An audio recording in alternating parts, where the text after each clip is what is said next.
Hi, my name is Theo, and you are listening to Between Two Trains. We bring you the best and brightest entrepreneurs in the North DeKalb area on the 1st and 15th of every month. Today, your co-hosts are Van Pappas and Eric Most. And now, Between Two Trains. Welcome to another episode of Between Two Trains. We come to you on the 1st and the 15th of every month. My name is Van Pappas, your friendly financial planner. And I'm Eric Most, your Better Business Banker.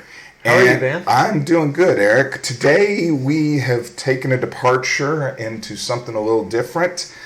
We've invited Andrew Greenberg, who is part of the DeKalb Entertainment Commission. Is that correct? Yeah, I actually chair the DeKalb Entertainment Commission. We started this a few years ago. I love the idea that I'm part of something now completely different, but it's actually pretty classic economic development. It's creating a lot of jobs in the county and obviously around the state. We talk about Georgia being this multi-billion-dollar film capital now, and there's a lot happening in DeKalb, happening in Chamblee, and the Entertainment Commission has been a big part of bringing that here. Well, we'll talk about the Entertainment Commission in a second, but tell us a little bit about your background, because obviously that's not the only thing you do, right? I wish.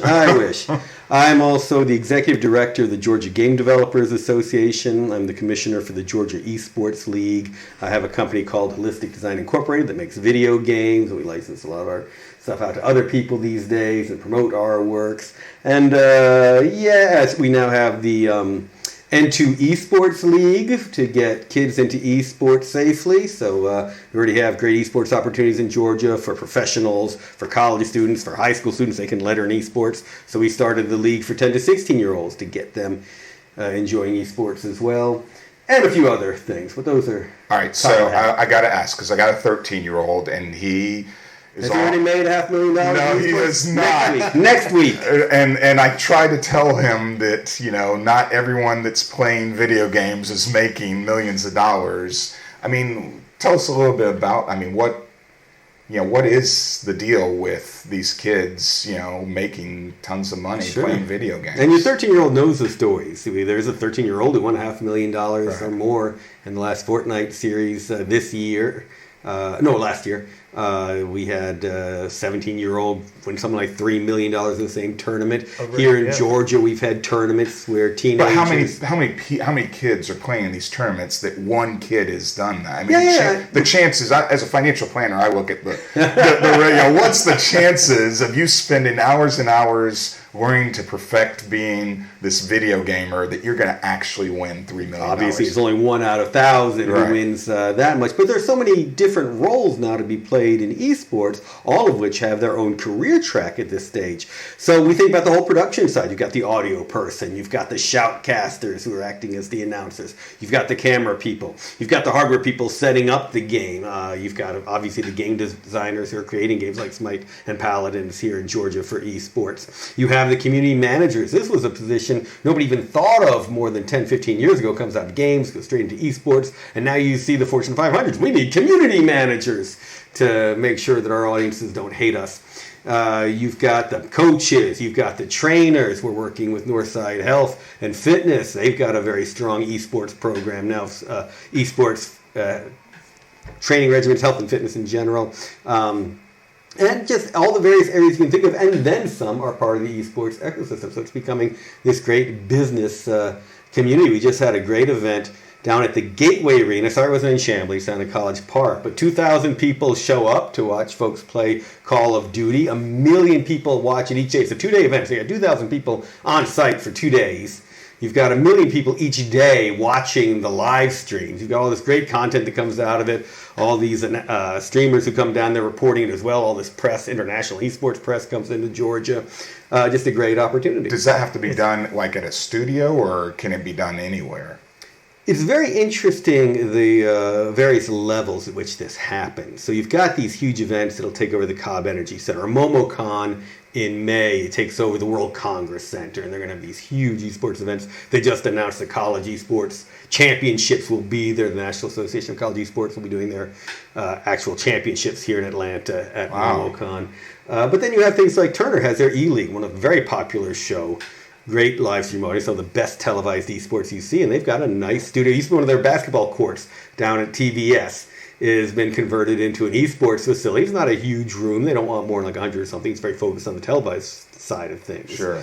They don't even sell tickets to their events. It's usually an invite to be in the audience, but they do a very good job with this very focused studio, incredibly great televised esports. Just wait till they open up betting into this, So- and they fuse that. Vegas, people are claiming that Atlanta is now the number one place for esports. I would like to believe that, but it really is still Vegas, and that is the reason, because when they're doing esports in their casinos, you can bet on everything in the casino. So they have a great stadium where people are out there yelling and screaming, then tons of other people are up in their rooms making bets, and they're betting on everything. The prop bets on esports are insane. But again, you got to be in the casino to do it. You can't be here in Georgia betting on esports. Well, maybe we need to change our laws. And allow I'm not going to get into the whole gambling side of this. Georgia makes a lot of money on the gambling industry because we make the software, we make the hardware, but nobody plays it here. We don't have any of the downside of it. Scientific Games, AGS,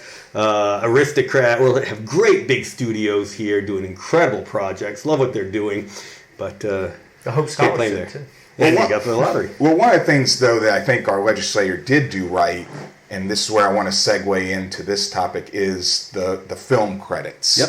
And so I know you're involved with the DeKalb Entertainment Commission. Y'all deal with all that. Can you talk a little bit? I mean, I'm pretty well versed on film credits, but probably most of our listeners have no idea what it is. Can you tell us a little bit Most about people probably think film credits is what rolls at the end of a at the flick. end of the film? Produced by Van Poppus, written by Van Poppus, starring Van Poppus. But at the end of the day, I think I'm not mistaken that when that came into play in the mid-2000s, that really transformed Georgia to be the top place to produce films. Is that not right? It created an industry here. It has been incredible. We talk in economic development. I serve on the DeKalb County Economic Development Authority. We talk about how economic development can stimulate a business or stimulate an industry. That tax credit completely created one and has served so many others. The classic example, you see the movies that are being shot here. So you know the actors coming in here, they're eating here, they're staying here, hotels are making money, restaurants are making money. Then we see the studios come into existence. So suddenly this abandoned real estate that had no purpose, the Lakeside Fairgrounds is a perfect example, has suddenly become this amazing revenue generating engine for that entire area. Just up the road from here, we have in Chamblee the Third Rail Studios. Yeah, Dan Roosevelt was actually one of our commission members for a while. They do a great job, amazing productions there. And of course, Chamblee's prospering. All these people are staying here, eating here. Well, and let's not forget, Chamblee historically had a lot of antique dealers, and they're benefiting from the props. And they call themselves props now instead of antiques. Most of the big, Class A actors, actresses are flying in and out of PDK. That's right. PDK has done amazing. Peachtree DeKalb Airport has done amazing business as a result of the tax credit. But we think the other businesses we don't think of, classic example, I live in Tucker. We have Kofor Brothers, this lumber company that is saved essentially during the Great Recession because of the film industry. And openly says that and is now doing tremendous amount of work as a result. The lumber industry in Georgia, always a big part of it, is doing great work because of the film industry that's here. So the economic ripple effect goes out throughout the community. Another area that people may not be aware of is that video games are covered under the tax credit. It's in the same statute. I did not know that. It's in the same statute. It has some different restrictions. Whereas the film credit is unlimited, only $12.5 million a year can be given out in the game credits. But just like the film industry blossomed from that credit, so did the game industry. We went from about 8 studios around the entire state to now having more than 160. The game industry shows now over an $800 million economic impact, and about $500 million of that is a direct spend on the industry. So many great games coming out of here. Can you give us an example of a game that came out of Georgia, like a top? Yeah. There's a game called Killing Floor out of Tripwire. They're a small 4-person studio. They're now 75 people up in Roswell, exactly. Hi-Res Studios has Smite and Paladins. Cartoon Network has dozens. Adult Swim has dozens of these wonderful games coming out there. Clutter is this great little indie game that's popped up and is now on his 10th version by a small company called Puzzles by Joe. It's a small little company, now just this great series of puzzle games. My own Noble Armada shipped last year. I've been doing games obviously for a long time. Remember the Fading Suns, a lot of licensed projects, Star Trek projects, and so forth. We're still developing games. It's just great seeing them pop up around this entire region. Now, one of the things my son and I love doing when we watch films is wait until we get to the end of the credits to look for that peach. So that we're like, okay, that film. So on the gaming side, are they required to do the same thing? You don't even have to wait for the credits. It shows up when you're loading the game. You see it every single time you'll see you load the game. You don't have to sit through the credits. It is there every time you load it. So you and your son play a game, I don't know, a few times a week. So that ends up being a couple hundred times a year. You're seeing that credit a couple hundred times instead of maybe once at the end of the movie. Yeah. And you go to the website, most of them will have that up on their website as well, especially for the web-based games. Yeah. It's up in their stores on Steam and so forth. I guess the only difference is with the film, if we see that peach at the end, you know what we end up doing? We go back and watch the film again to see can we tell where that is? Exactly. It's kind of amazing because so much of society today is digital viewing. Gaming is now cross-platform. Absolutely. It's kind of on the verge, blowing up, I would say, in a great way. And so, how long have you been with the DeKalb Commission? We started this about 3 years ago. So I reached out to the commissioners, saw that we needed this. We were missing out on the film production. At that point, the commission comes into existence, and it's just been phenomenal. Now there are literally thousands of people in DeKalb County living there now who make their living in the industry. Do you see it growing, immensely, or do you see other states trying to replicate this and catching up? How do you play defense to protect what we've created? Yes to all of that. So other states are very directly targeting Georgia. New Jersey and Pennsylvania made it head-on competition, especially last year when the heartbeat bill passed. They were definitely saying, come to New Jersey, come to Pennsylvania, and they're doing very well. Joker ended up being filmed in New Jersey. No idea because of that. No idea what caused it. That was already. But now it couldn't have been. It had to already be in the pipeline. They were already targeting what we were doing. But hasn't that been put to bed? I mean, that heartbeat stuff. Sure. I mean, the judges said, that's not, you're not going to go forward with that. It's on hold. So who knows what's going to happen when it actually. But you think if that passes, that's going to directly, because I know a lot of articles have come out saying, that's going to take Georgia away from being the number one spot. Well, here's the other part of the equation is that there's so much production going on around the world right now. Georgia is still going to have amazing amounts of production no matter what, just because there is so much more. Amazon, Apple, Netflix, all of these players who didn't exist in this space 5 years ago are now doing more production than the classic content studios we know about. Yeah. So there's just a tremendous, and they all need homes. And right now, Georgia not only it has a tax credit, a major part. It's going to keep us getting the best stuff. But we also have all these skilled people, all these facilities, and all the ancillary businesses. And let's not forget, we got one of the busiest airports in the country. That doesn't mean we can't mess it up. If the tax credit were gone, by that alone, everyone then would be in Pennsylvania. So let's say, I'm a guy who grew up playing LAN parties, Halo, getting to a point in my life where I may be interested in alternative investments, maybe investing into a tax credit. Can you explain and water it down to somebody who may not know anything on how it can benefit me for something I'm interested in supporting?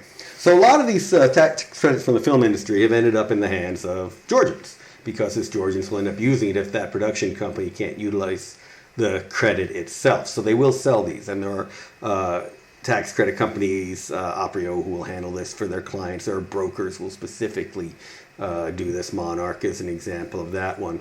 They sell them at a discount to what the credit is. So you will end up Aprio is a tax firm, regional tax firm here. That's right. And they've been very active in this area. And you'll end up spending 90 cents on the dollar for it, and you'll get that 10% break on your taxes. For a lot of people, it's even more important, however, because if they're having some sort of financial issues where they're having to file their taxes late, suddenly you're getting penalties. On the other hand, this tax credit suddenly means you don't owe taxes, period, and you avoid whatever crazy penalty you might have gotten yourself stuck into. So there are a lot of advantages to using the credit other than the financial discount it gives you. And I know it's helped a lot of people with planning their finances and handling out their state arrangements accordingly. There's also the opportunity to invest in companies that generate the tax credit.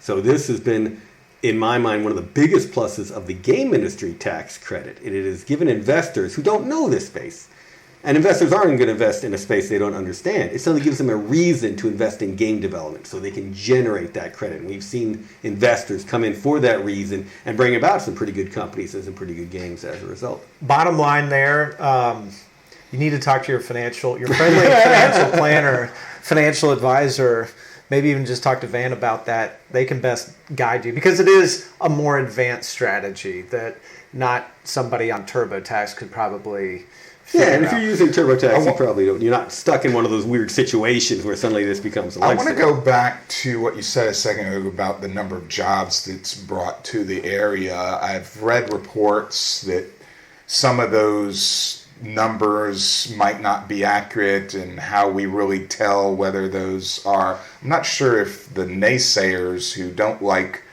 this and say, oh, it's overinflated or correct. I think there are jobs, but can you talk a little bit more about, what the commission is doing to understand how many jobs it's really bringing to the area? Absolutely. So there are the direct tax credit jobs, the jobs where a person was paid and the tax credit was generated based off that person getting paid.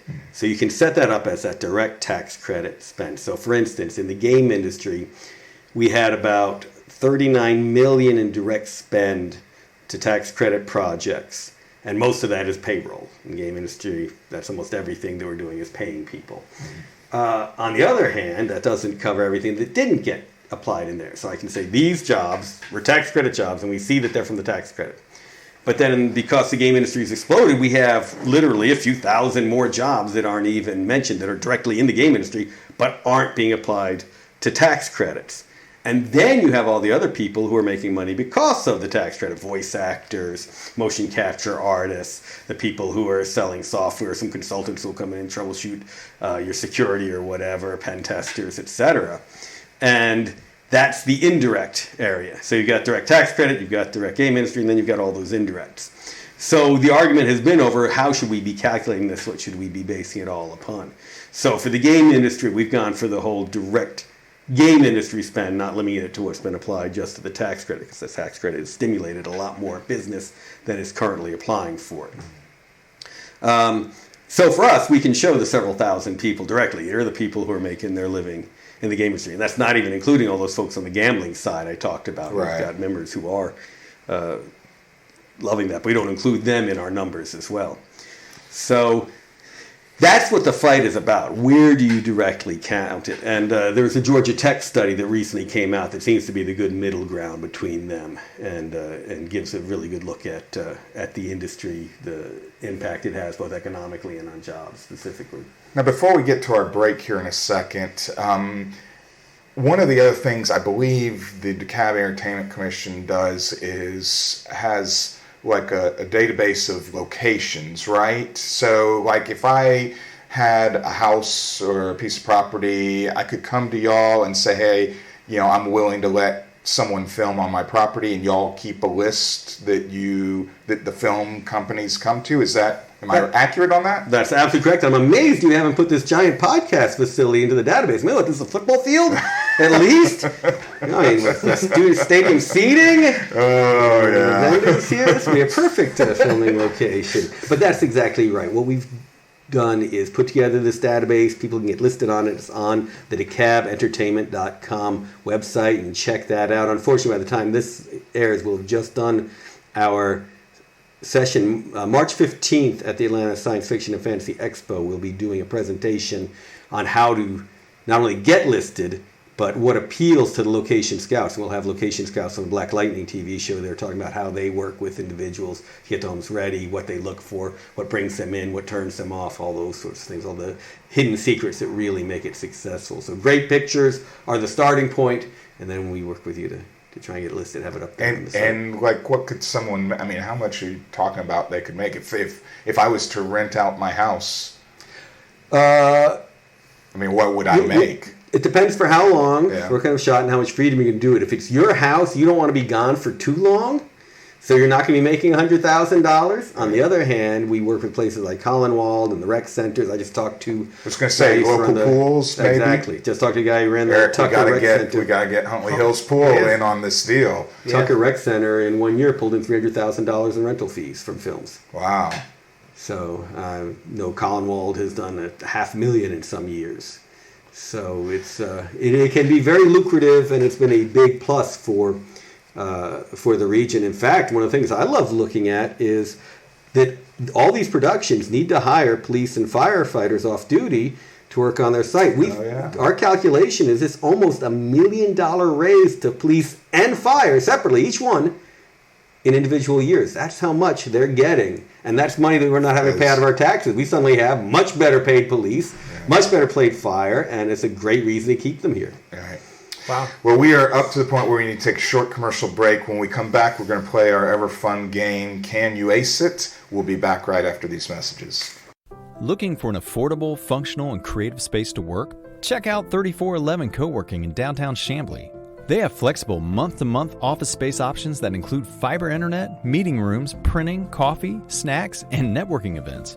3411 Co-working is the perfect place for entrepreneurs, remote workers, and small business owners looking for a one-stop shop for your professional needs. Stop by for a tour Monday through Friday from 9 to 5 and see how 3411 Co-working can work for you.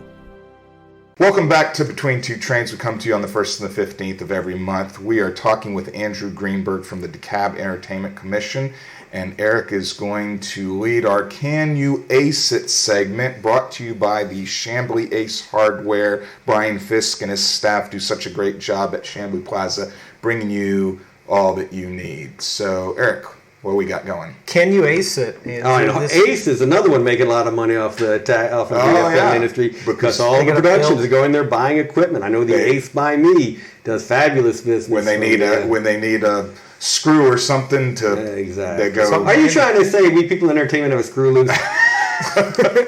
Or 10? I like you, Andrew. All right, let's go for our game though. All right, question number 1. What is the highest grossing film that was either partially or wholly made in Georgia? Either A, The Blind Side, B, Avengers Endgame, or C, The Hunger Games Mockingjay? Ooh, did Mockingjay do better than The Avengers? That's a good question. What about The Blind Side? You're going to just throw that one out? You completely ready for it? Blindsided me with that. The Blind Side won an award, though, didn't they? Didn't they win an Oscar or something? No. Sandra Bullock wins an award every time I see her. All right, so here's some of the fun stats I love to talk about. So I live in Tucker, as I mentioned. Can you imagine having ever heard in your life that Superfly and Shaft were shot in Tucker? Would you have ever imagined that? But yeah, parts of those were shot in Tucker. Tucker's had a number of Academy Award winners. I, Tonya had parts shot in Tucker, documentaries shot in there. A number of Golden Globe nominees have come out. That's in a city that's been around for, 3-4 years now. Right. Suddenly has had more Academy Awards than cities 10 to 100 times its size. Jeez. That's awesome. And the idea that the Atlanta City Hall building has been the United Nations and pretty much every other government building, and that the High Museum was the London Museum for Black Panther. Black Panther, yeah. I'll go ahead and say Avengers. Okay. You are correct. Ding, that ding, is ding, correct. ding, ding. Now, the great thing... I want to say it was over 800 something... Bazillion, chameleon. Yeah, it was a lot. One of the fun things, though, about Hunger Games is going into the Marriott downtown for Dragon Con and seeing all the people reenacting the ride up the elevators, because the elevators in the Marriott were the ones they used in the Hunger Games. So seeing the Hunger Games fans in costume going up the elevators at Dragon Con. Reenacting. Exactly. Whether they mean to or not, sometimes they'll be... All right, so we've gotten one right. We need one more of the next two. I need my Ace... you need your Ace gift card. All right, question number 2. What was the first film ever shot in Georgia? Either A, Gone with the Wind, B, Deliverance, or C, Forrest Gump? It wasn't Charlie Chaplin does Atlanta. No, it does Waycross. That would have been good. I don't even want to know what that movie's about. Now, the funny thing is that Disney obviously had a production studio down in Florida, and there were some of their animators who would live up in the Waycross area or have homes up in Waycross and then go down to the studio to actually work during the week. Commuting. They're essentially doing migrant workers. That's right. All of those migrant animators running across the border from Waycross, poling down through the swamps to get on down there.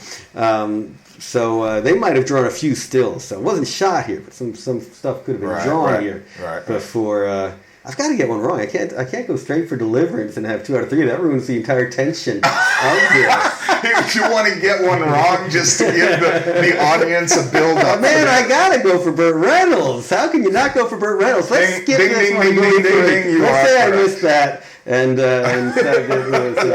Charlie Chaplin does Macon. Charlie Chaplin does Macon. Oh my goodness! All right. Deliverance was 1973. A lot of people think it was Gone with the Wind, but Gone with the Wind was not filmed in Georgia at all. There was no part of Gone with the Wind filmed in Georgia. Oh, that's a shame. Yeah, and everyone talks about the grand opening being here, but it already had its grand opening in California. This was just one that got all the Burt Reynolds and Deliverance. And Burt was a big Georgia guy. You know, he loved the state. And in fact, my alma mater, Georgia Southern, when they started a football program, they needed uniforms because they didn't have enough money. And Burt, being a football guy, donated the school their first set of football uniforms. Now we really miss him because Georgia Southern also has a great esports team. We could have had Burt Reynolds supporting them as well. Yeah, they've been involved for a long time. So schools will put together esports teams? I run the Georgia Esports League. I run this for colleges. We got 18 Georgia colleges with programs who are already part of this. Holy cow. We've given away $20,000 in scholarships to students for competing in esports. All right, now I think I am going to tell Theo he can play the video games. He says, Dad, I need to play the video games so I can win big money. So there's scholarship opportunities. There's a lot of scholarship opportunities now. It's growing. And one of the fascinating, like GSU gives scholarships, SCAD gives scholarships for esports. One of the fascinating things I've seen is that the schools are getting into this not for the publicity, though that helps, but it's really because esports competitors are the rising freshmen that they want. They're tech savvy, they're passionate about what they do, and most importantly, they're used to working in teams, which apparently is one of those skills that they consider a loss when they're having to teach at the college level. Yeah. And these kids come in already understanding it. Well, it's interesting because, like you said before, it's not just the kid playing the game, it's all those other jobs that revolve around the esports, the guy filming, the guy audio, and so maybe those kids get a scholarship playing video games, but then they end up with a degree as an audio engineer. That's exactly right. And the smart kids already do all of these when they're in their teens, because even if they're not supposed to be streaming without parents' permission before they're 13, they do. They have their YouTube channels. They're doing great work. Mine has a YouTube channel, and he's done the streaming. Yeah, we got this one kid in the N2 Esports League, Brody. He's got this wonderful little esports, this wonderful little YouTube channel he's put together with dancing, with singing, with game playing, all kinds of great stuff. It's the perfect storm of content creation that is a YouTuber, and you have to have all those skills in yourself, and then you can focus on one or another, but you've got the basics down before you're even in college. You can be a full media production company before you're in college. That's awesome. Yeah. All right, what's our third question? All right, last question. The state of Georgia issued more than $800 million in tax credits to film productions in 2018. The Department of Economic Development reports that the film industry had how much of an impact on the state's economy? Either A, $900 million, B, $2.9 billion, or C, $9.5 billion. Let's go with for 2018. 2018. All right. Well, let's go for B. B? And It's actually C. Is what they're reporting, and that's why I asked that question before, because there are some questions about. I think you're going to see a change in the multiplier that has been used. That was what I was reading, that they maybe have used the wrong multiplier. Well, it's not wrong. It was what was when they started doing the program. It was applicable, but we're talking about over a decade ago now. And some industry standards change, but if you want to compare from year to year, you have to keep using the same multiplier unless you're suddenly going to go back and change all the numbers you've been saying. Yeah. And that looks even creepier. Yeah. So you told us you did this in 2010, and you really didn't. So they came in with what was a very legitimate multiplier, and they started doing it, and it just kept maintaining that same one year after year. So it's been a legitimate way to do it. I think we might see a restatement. But either way, how big is that? 9 point. Even if you went for B, how big is that? Yeah, that's a lot. These are billions. Yeah. Billions of dollars. For an industry we would otherwise not have at all. Yeah, 20 years ago wasn't here. Not here at all. Well, regardless, you did win the gift card from Ace. I have been delivered to Ace. You have been delivered. I will Your go gift card. avenge my power tools. Go meet Brian Fisk at the Chamblee ACE Hardware. Excellent. And tell him we sent you. And so we are almost at the end of our time. But Eric, you got any parting questions for Andrew?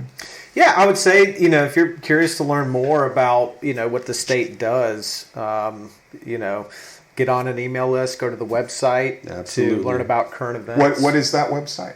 DeKalbEntertainment.com is one for the commission. The Georgia Game Developers Association is GGDA, Georgia Game Developers Association, ggda.org. That's also where you find more information about the Georgia Esports League. N2 Esports is the letter N, the number 2, esports.com. You can find me on most social media as HDI Andrew, because my company is Holistic Design Incorporated. So on Twitter, on Facebook, on LinkedIn, etc., I'll be HDI Andrew. And lots of great opportunities in the state.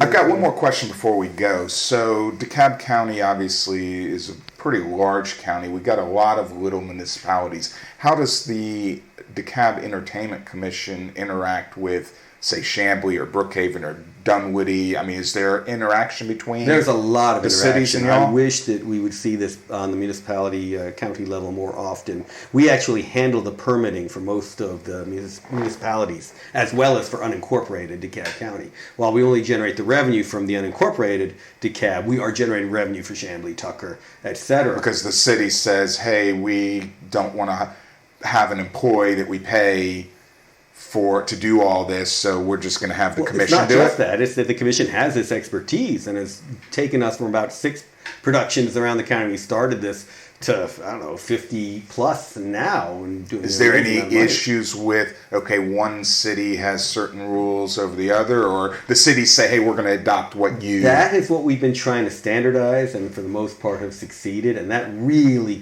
helps keep the locations people here. When they know what the ground rules are, they keep coming back. And that's been the big strength of the commission. These location folks just want to keep doing business here because we've made it so easy and so understandable for them. It might not be their most film-friendly rules, but it's the ones they can understand, work with, and will always be consistently applied. And that makes a huge difference to them. Well, Andrew, thank you so much for coming on the show. We really appreciate it. It's exciting stuff. I think there's probably a lot more we could have talked about, but we are at the end of our time. So to our listeners, thank you for listening in and tuning in. And stay tuned. We've got some great guests coming up next month, as well as, Eric, I'm going to tease this now. Uh-oh. We may have another podcast coming to the area. So that's just a little tease. If you've listened, if you have stayed tuned this far, 30 minutes into the show, then here's your little tease that there may be another podcast coming down the pipe from us. Apocalypse is into fighting games. You're going to have a whole Mortal Kombat Apocalypse podcast. Oh, I do actually have. I have more questions for him. Can you tell us before you leave what is a current possible film that's being done right now that we might see 6-9 months? Are you allowed to give away? No. You can't say, this is I'm going on. trying to think who's announced publicly that they're doing it. All right, well, we won't put you on the spot. So obviously, there are a lot of Marvel titles that have been announced. So Marvel loves Georgia, huh? Marvel loves Georgia. Absolutely. We are a superheroic state. Well, Andrew, again, thanks for coming on the show. And My pleasure. Thanks, everyone, for listening.